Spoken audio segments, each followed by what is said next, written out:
royaume de Dieu est le seul message que Jésus a prêché. Jésus n'a jamais prêché aucun autre message. Il n'a jamais prêché la prospérité. Il n'a jamais prêché la croix. Il n'a jamais prêché la nouvelle naissance. En fait, Jésus n'a mentionné la nouvelle naissance qu'une seule fois. Et il ne l'a jamais mentionné devant une foule. C'était une conversation privée. Il n'a jamais prêché la délivrance. Il a simplement délivré les gens des démons. Il n'a jamais prêché la guérison. Il a simplement guéri les gens. Il n'a jamais prêché la résurrection. Il a simplement ressuscité des gens. Il y a donc quelque chose qui cloche ici. La question est, qu'est-ce que Jésus a prêché? De quoi parle la Bible? Notez ceci. Premièrement, la Bible parle d'un roi. Cela peut vous sembler simple, mais c'est très important. Car la plupart d'entre vous sont nés dans une démocratie. Dans une démocratie, il n'y a pas de roi. Et un roi n'est pas un président ni un premier ministre. La plupart d'entre vous n'ont connu que des présidents ou des premiers ministres toute leur vie. Un roi est complètement opposé à un président. Donc, lorsque vous ouvrez la Bible, vous n'êtes pas confronté à un politicien.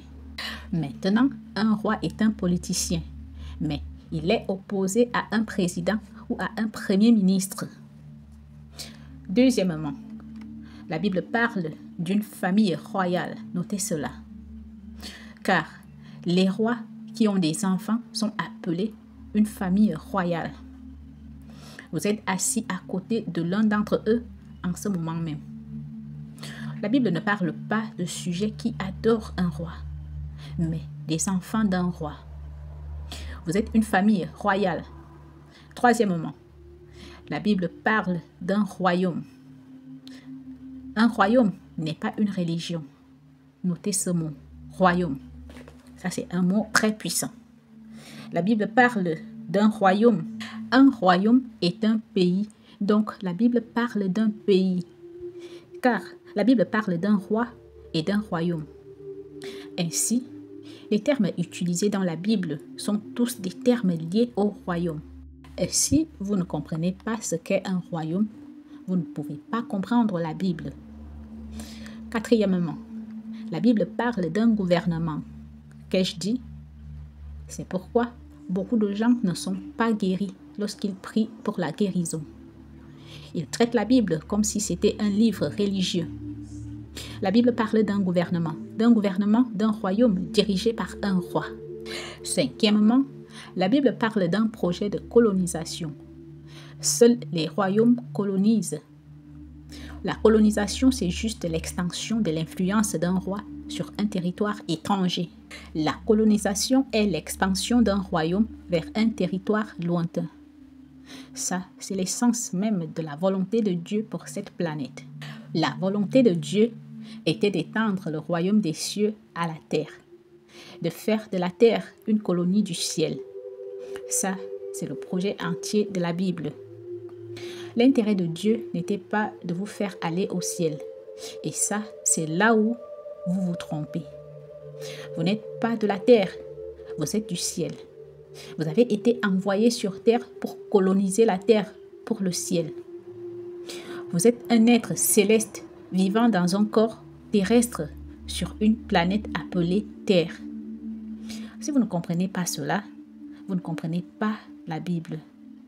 Donc, l'intention de Dieu était de coloniser la terre avec le royaume des cieux. Numéro 6. Que tous le disent, la domination. Notez cela, s'il vous plaît. Dans un premier temps, la domination signifie le royaume. Le royaume signifie la personne qui domine le royaume. Le mot domination signifie également la souveraineté. C'est un mot très important qui signifie souveraineté du royaume. Qu'ils dominent, qu'ils aient de la souveraineté. Ce qui signifie que tout ce qui se passe ici est de votre responsabilité. La souveraineté est un mot puissant qui signifie que vous êtes totalement responsable de ce qui se passe sur votre territoire. Vous ne pouvez donc jamais blâmer Dieu pour la pauvreté, le mariage brisé, l'inceste, les guerres, les gangs ou la drogue. Vous avez créé cela, c'est votre faute. C'est vous qui dirigez. Et tout problème sur terre est votre faute. Le mot domination signifie aussi régner, diriger. Cela signifie que vous êtes un roi sur votre territoire. Alors, actuellement, vous êtes une nation de rois ignorants. Nous ne savons pas qui nous sommes. Nous vivons comme des esclaves. La Bible est la constitution de votre gouvernement. Elle vous a été donnée afin que vous mettiez en œuvre la domination sur terre. La Bible est un livre de loi. C'est pourquoi elle est appelée la loi de Dieu. Tous les pays sont construits à partir des lois. Aucun pays n'est bâti sur la grâce. Quand Jésus a commencé son ministère à 30 ans, sa première déclaration était « Je ne suis pas venu abolir la loi, mais l'accomplir. » Matthieu chapitre 5. Il a continué en disant « Celui donc qui supprimera l'un de ces plus petits commandements et qui enseignera aux hommes à faire de même sera appelé le plus petit dans le royaume des cieux. Mais celui qui les observera et qui enseignera à les observer, celui-là sera appelé grand dans le royaume des cieux. » Donc, notez ceci maintenant. Qu'est-ce qu'un royaume? Un royaume est l'influence gouvernante d'un roi sur un territoire qu'il influence par sa volonté, son objectif et son intention, créant ainsi une citoyenneté composée de personnes qui reflètent la culture, la nature, les valeurs et la morale. Le royaume est donc littéralement un pays où les citoyens reflètent le style de vie du roi.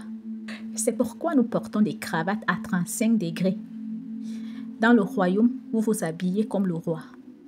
Vous mangez comme le fait le roi. Vous parlez la langue du roi.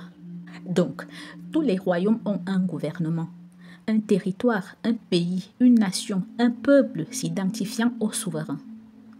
Un royaume est une nation de personnes gouvernées par un roi. C'est ça un royaume. Un royaume, c'est littéralement une communauté de personnes avec une culture distincte. Un royaume est une nation sous le règne d'un roi. Donc, quand vous revendiquez de suivre Jésus, vous n'avez aucun droit. Oh, voyez-vous, je vous ai dit qu'un royaume est l'opposé d'une démocratie.